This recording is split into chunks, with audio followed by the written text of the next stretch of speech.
السلام عليكم ورحمة الله تعالى وبركاته. إن شاء الله تكونوا بخير وصحة وعافية. بلا ما نطول عليكم وتلبية لرغبة بعض المتابعين، اليوم راني في ألمانيا وبالضبط في مدينة اسمها كوخم. علاش هذه المدينة بالذات؟ لأنه فيها واحد من أجمل القصور في غرب ألمانيا. قعدت تقريبا ساعتين باش وصلت، مي راني فرحان بزاف كي جيت وكي راني هنا. للأسف الزيارة تكون مع جيد، معناتها ما راحش نكون حر، ما نقدرش ناخذ كامل وقتي باش نصور. راح نسي نصور لو ماكسيموم بوسيبل ان شاء الله. الفيديو قصير وما راحش نطول عليكم، دونك خليكم حتى الاخر باش تعرف علاش هذا القصر يستاهل الزياره.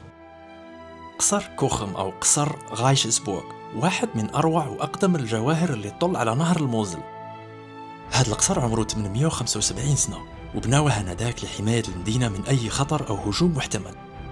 الموقع تاعه يصعب مأمورية الهجوم عليه والوصول للبوابة بسهولة. تذكرة الدخول ب10 يورو فقط، وهي بمثابة تذكرة لرحلة عبر الزمن تستاهل تدفعها. هذا الحصن سقط في سنة 1689 على يد جنود لوي الرابع عشر من فرنسا. خربوه وبقى مهجور، وبعد قرنين من الزمن استثمر فيه رجل بخير عليه من برلين واسمه لوي غانيفو، وعاود بناه وصلحه، وبقى ملكية خاصة لغاية 1942 وين صادروه النازيين، وشهد على واحد من أظلم الفصول في أوروبا. وفي عام 1978 انتقلت ملكية القصر لمدينة كوخم، وصار مفتوح للسياح والسكان المحليين. زمان ما كانش هذا القصر معقل للملوك وعائلاتهم فقط، كانت عندها مكانة استراتيجية، وأي واحد يمر عبر الواد يكون تحت الرقابة ويدفع الضريبة، وبالمقابل توفر له الحماية وخدمات أخرى. القصر من الداخل جرعة دوبامين، كل شيء مصنوع ومنقوش باليد، وكل حاجة فيه قديمة ونادرة وصعب تلقاها في مكان آخر.